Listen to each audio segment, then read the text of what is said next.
Longest storms on record to hit the region.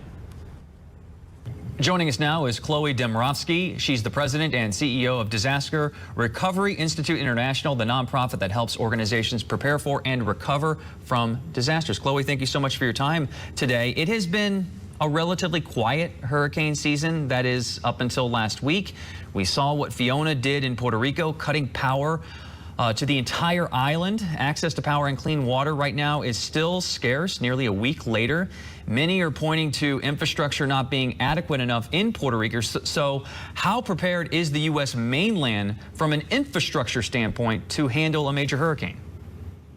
Well, I think it will come as a surprise to no one that we've underinvested in our infrastructure for decades. And this is what you see when you have crumbling infrastructure faced with ever more powerful storms, extreme natural weather, and anything like a hurricane that can cause so much disruption. We know that these hazards happen, they're natural, but disasters are man-made. They're man-made because of our inability to prepare for a threat that we know is there.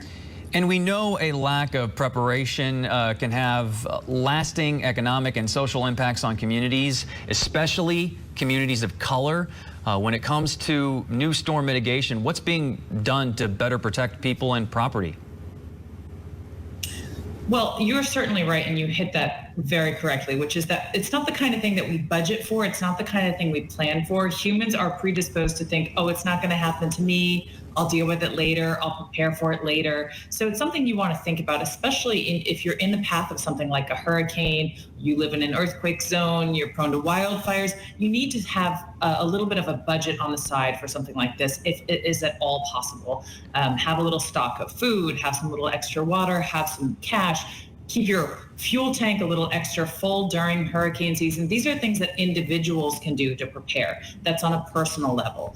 Organizations need to prepare, businesses need to prepare. They need to have strong business continuity and plans in place to make sure that we don't end up having massive supply chain problems or employers going out of business as a result of these kinds of situations. And then you absolutely hit it right, that vulnerable communities need a little extra assistance. That's where the governmental support really needs to be. That's where our focus needs to be, to shore up resilience in communities that have been underinvested in and are more vulnerable. Often these kinds of communities are sitting in low-lying areas, flood-prone areas, areas that have just had less resource and less attention. We're seeing this right now unfold before our eyes in Puerto Rico with the situation that is still ongoing from Fiona, which, by the way, was only a Category 1 storm. It wasn't a Category 4 storm like we saw with Hurricane Maria 5 years ago.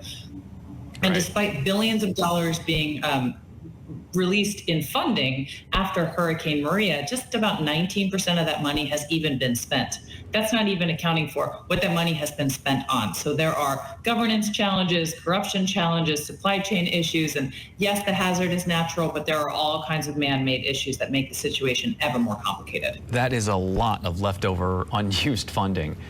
So with the cost of these natural disasters continuing to go up, it often stirs up even more conversation about the impacts of climate change. Is what we're seeing now, the severity of storms like the ones now, are they different from the past, and is the U.S. equipped to respond?